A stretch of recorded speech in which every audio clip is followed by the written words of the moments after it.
Pemilihan Ustadz dan Ustazah Remaja Season 8 menjadi suatu ajang yang dinanti oleh masyarakat Provinsi Bengkulu, terutama pemuda dan pemudinya. Antusiasme peserta dari berbagai kabupaten kota dalam mengikuti audisi online kali ini cukup tinggi dan kategori Ustazah menjadi kategori peserta terbanyak. Inilah cuplikan 2 video peserta audisi kategori Ustazah dari kota Bengkulu. Assalamualaikum warahmatullahi wabarakatuh. Alhamdulillahi rabbil alamin. Wabihi nasta'inu ala umurid dunya waddin. Wa ala alihi wa sahbihi ajmain. Amma ba'du. Pertama-tama, marilah kita ucapkan puji dan syukur atas kehadirat Allah Subhanahu wa Ta'ala, yang mana Dia telah menciptakan langit dan bumi tanpa tiang dan lautan tanpa semen cocoran.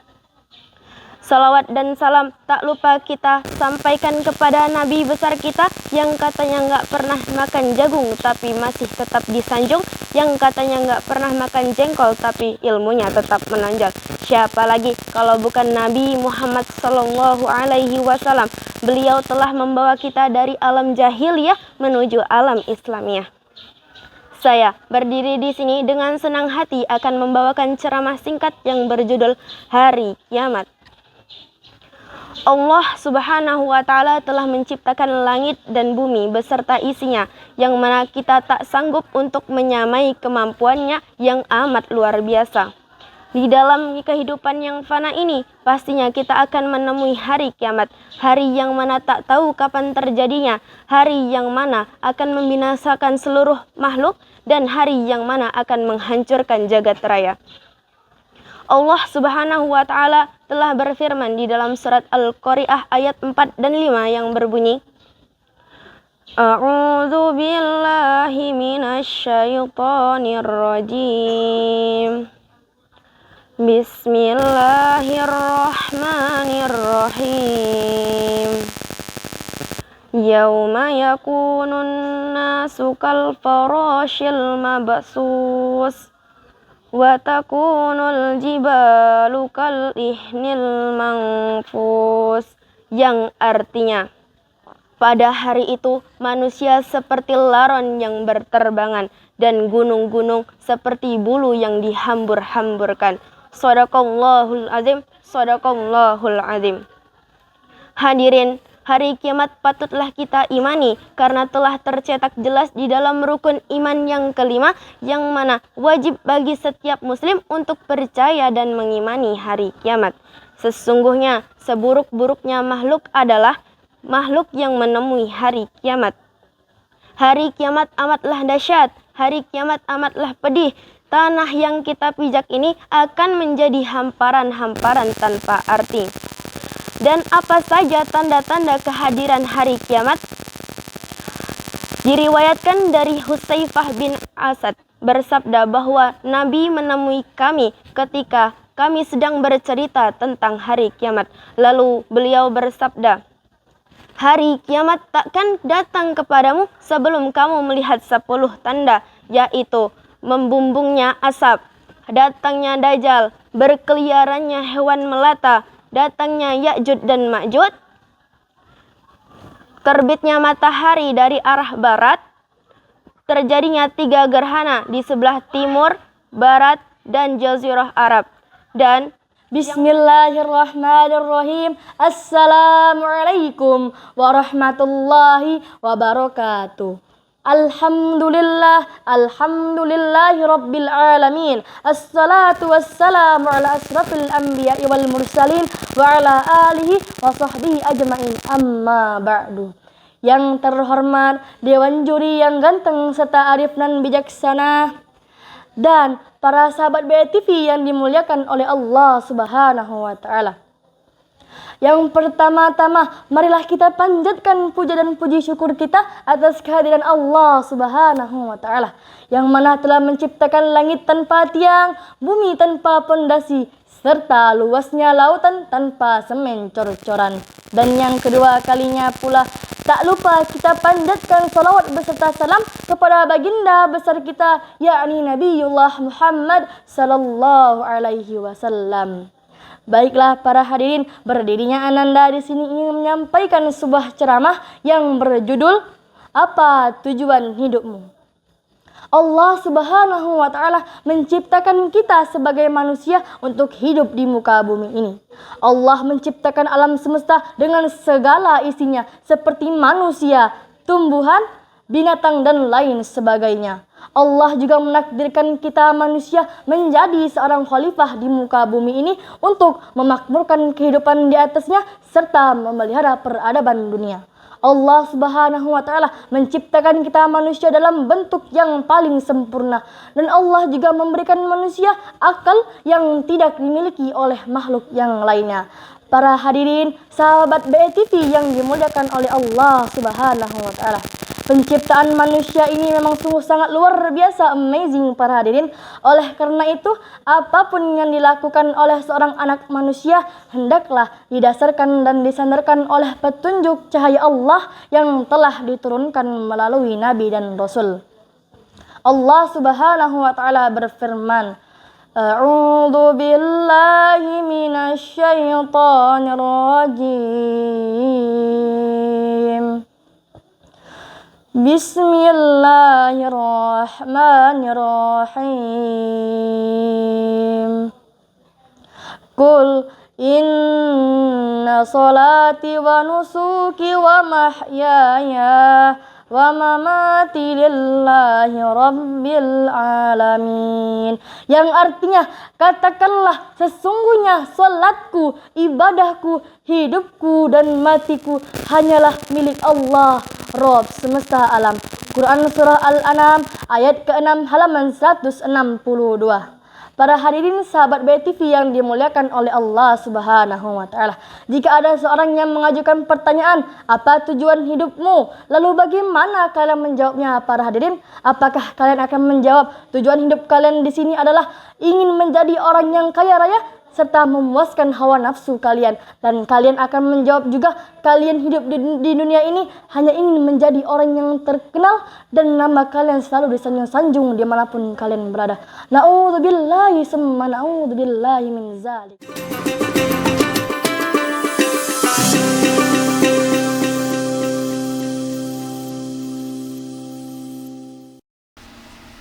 Ratusan peserta ikut mengirimkan video ceramah pada sesi pendaftaran yang dibuka secara online pada bulan lalu.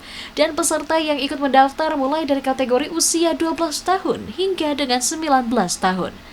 Inilah dua video peserta pintar kategori ustazah dari Kabupaten Bengkulu Tengah. Bismillahirrahmanirrahim. Assalamualaikum warahmatullahi wabarakatuh. Yang terhormat Dewan Juri yang bijaksana serta sanak-sanak BETV yang insya Allah dirahmati oleh Sang Ilahi. Amin. Alhamdulillah, alhamdulillahirabbil alamin, wassalatu wassalamu ala sayyidina Muhammadin sayyidil awwalin wal akhirin wa ala alihi wa sahbihi wa man ihtada bihadihi illa yaumiddin. Amma ba'du. Ada pepatah yang mengatakan, tak kenal maka tak sayang. Maka dari itu, perkenalkan saya Depa Cantika yang akan menyampaikan sebuah ceramah yang saya beri judul Menyakiti dan Mencaci Maki Sesama Muslim. Sesama Muslim adalah saudara, betul apa betul? Lantas, mengapa sampai saat ini masih banyak seorang menghina sesama Muslim? Padahal mereka tahu sifat ini tercela sekali dan termasuk ciri-ciri orang munafik. Orang munafik adalah diam-diam membenci seseorang. Di depan orang dia akan bersikap baik, tetapi ketika di belakang dia mencaci, menghina seorang tersebut, bahkan ada pula yang berencana untuk membunuhnya. Na'udzubillahi min zalik. Sanak BETV yang wajahnya berseri-seri, ingatlah Rasulullah SAW bersabda, mencaci maki orang Islam adalah fasik dan yang membunuhnya adalah kufur. Itulah orang munafik. Sebab yang ditampakkan terasa indah dan yang disimpan di dalam hati terasa busuk. Apabila kalian melihat saudara-saudara kalian melakukan kesalahan, jangan dihina atau dicaci maki. Tetapi jika kalian merasa seorang muslim yang beriman, pasti kalian tahu apa yang harus kalian lakukan. Di dalam Al-Quran telah diterangkan, A'udzu billahi minasyaitonir rajim. Bismillahirrahmanirrahim. Walladzina yu'zunal mu'minina wal mu'minatu bighairi maktasabu faqad ihtamalu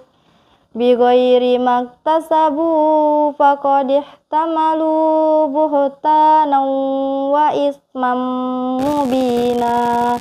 Shadaqallahul azim. Dan orang-orang yang menyakiti orang-orang yang beriman, baik laki-laki maupun perempuan, tanpa kesalahan yang mereka perbuat, maka sesungguhnya mereka telah memikul kebohongan dan dosa yang nyata. Quran Surah Al-Ahzab ayat 58. Islam sangat melarang seorang Islam menghina sesama muslim. Karena sikap saling mencaci maki, menghina atau mengungkap aib orang lain akan menimbulkan keretakan dan persatuan umat. Mengungkap aib orang lain adalah disebut ghibah. Pernah suatu ketika Rasulullah SAW bertanya kepada para sahabat, apakah kalian tahu apa itu ghibah? Lalu para sahabat serentak menjawab, Allah dan Rasulullah yang lebih tahu. Kemudian Alhamdulillahillazi da'ana ila daris salam wa hadana ila siratil mustaqim. Wassalatu wassalamu ala asrofil anbiya'i wal mursalin wa ala alihi wa sahbihi ajma'in. Amma ba'du. Yang terhormat Dewan Juri yang arif dan bijaksana serta Sanawet TV dimanapun kalian berada. Bismillahirrahmanirrahim. Assalamualaikum warahmatullahi wabarakatuh. Hari ini betapa banyak kezoliman dan keburukan yang terpoles oleh indahnya kata-kata, membantah meski jelas-jelas bersalah, pandai bermain kata untuk menutupi dusta. Padahal di akhirat sana bukan lagi lisan yang menjadi bukti, melainkan seluruh anggota tubuh yang akan menjadi saksi. Akan datang di mana hari mulut kita akan dikunci, sebagaimana Allah berfirman dalam surah Yasin ayat 65. A'udzubillahi minasyaitonirrajim.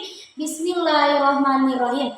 Al-yawma naqtimu ala afwahihim wa tukallimuna aydihim wa tashhadu arjuluhum bima kanu yaksibun. Yang dijelaskan dalam tafsir Al-Mawardi, Allah menghalangi mulut-mulut manusia untuk berbicara. Yang berbicara ialah tangannya dan kakinya akan bersaksi atas segala perbuatannya. Jadi seluruh anggota tubuh akan menjadi saksi dan mempertanggungjawabkan semua amal kita di dunia. Apa saja yang akan dipertanggungjawabkan?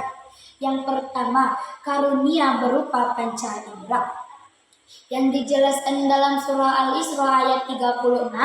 A'udzubillahi minasyaitonirrajim. Bismillahirrahmanirrahim.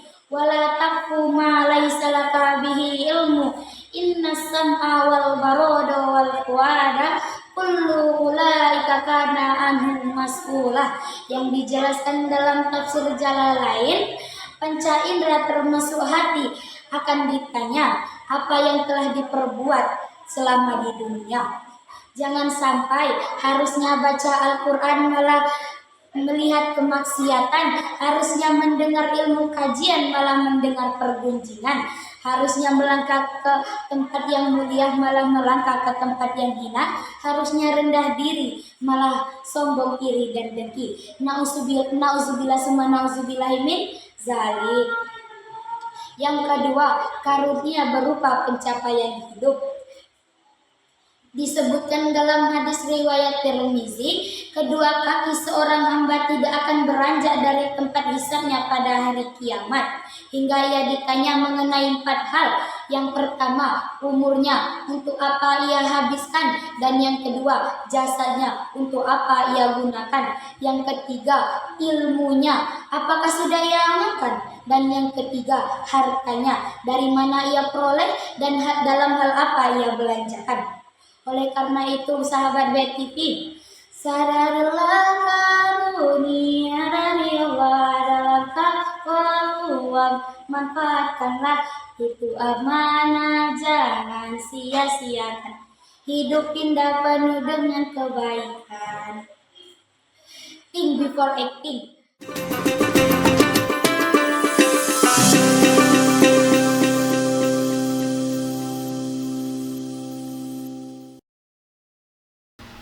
Ratusan peserta bersaing pada audisi Pintar Season 8 2025 kali ini, mulai dari kota Bengkulu hingga dengan 9 kabupaten di Provinsi Bengkulu.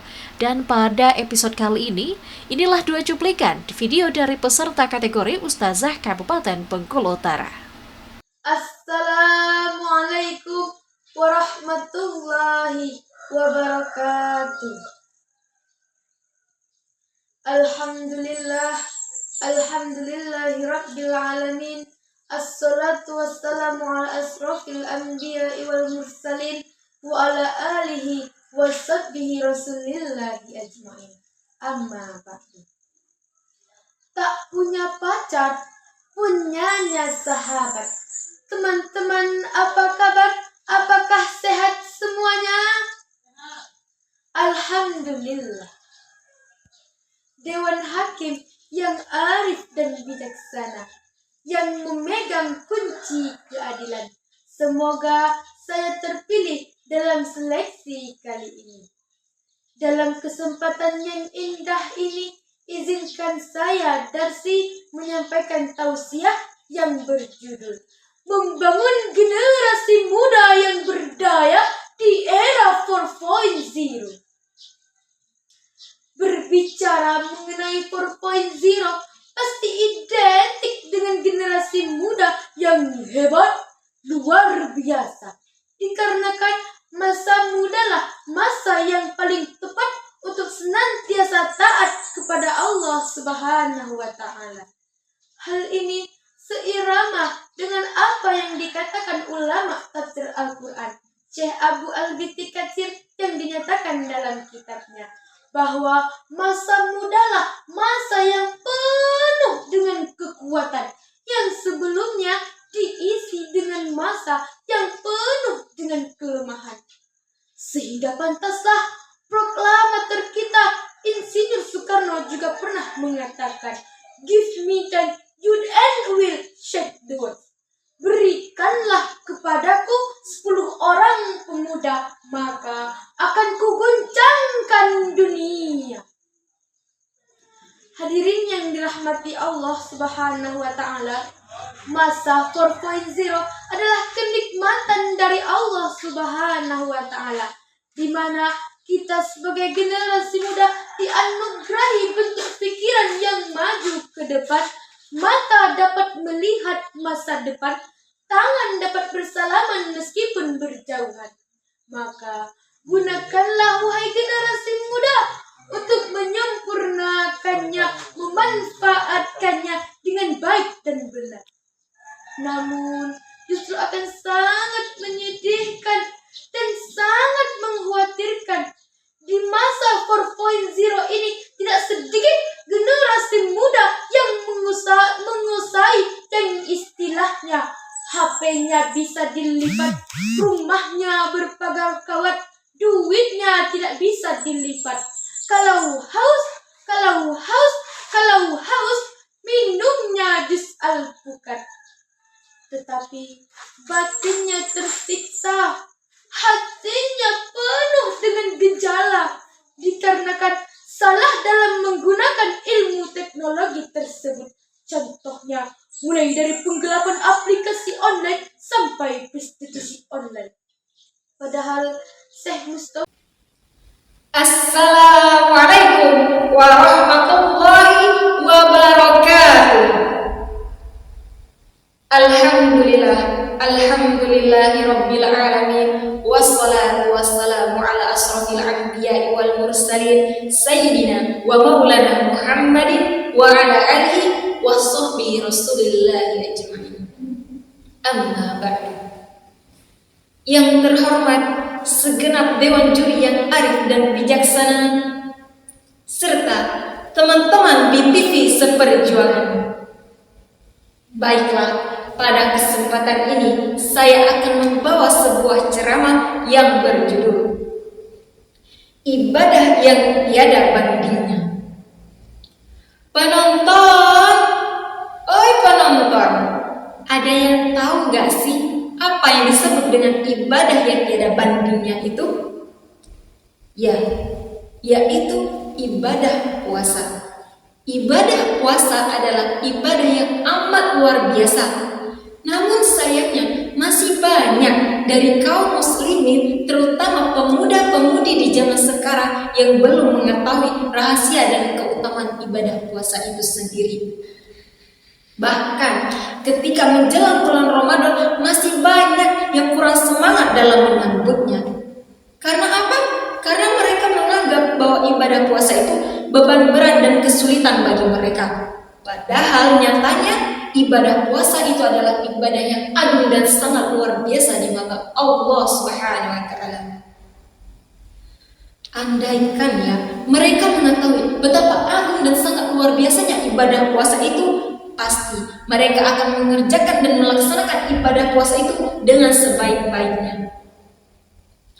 Teman-teman yang dirahmati oleh Allah Subhanahu wa taala, Ramadan adalah madrasatus sholihin, yaitu sekolah untuk orang-orang yang soleh dan untuk menambah kesolehannya itu sendiri. Tak hanya itu, Ramadan juga tempat kita untuk memperbaiki kesehatan kita, tempat kita untuk memperbaiki hubungan kita sama siapa? Ya, hubungan kita sama Allah Subhanahu wa taala. Sebagaimana Rasulullah SAW bersabda, an Uqbah bin Amir an Rasulullah SAW qala man shama yawman fi sabilillah azza wa jalla ba'ada Allah minhu jahannam masirata mi'atin amin. Dari Uqbah bin Amir dari Rasulullah SAW bersabda, barang siapa yang berpuasa satu hari di jalan Allah, maka Allah jauhkan dirinya dari neraka jahanam sejauh jarak perjalanan 100 tahun. Hadis riwayat An-Nasa'i. Padahal yang diinginkan oleh seorang hamba Allah itu sebagaimana Allah firmankan dalam surah Al-Imran yang berbunyi, A'udzu billahi minasyaitonir rajim. Bismillahirrahmanirrahim. Faman zuhziha 'anil nari wa udkhilal jannata faqad faz. Yang artinya, barang siapa yang dijauhkan dari neraka dan dimasukkan ke dalam surga, maka sungguh ia telah mendapatkan keberuntungan yang sangat luar biasa. Tak hanya itu, Allah sudah menyiapkan pintu surga yang khusus hanya bisa dimasuki oleh orang-orang yang mengerjakan ibadah puasa itu sendiri. Nah, di sini ada yang tahu gak sih apa nama pintu surga tersebut? Ya, pintu surga tersebut bernama Ar-Rayyan. Kata Ar-Rayyan sendiri yang berarti puas, segar, dan tidak haus.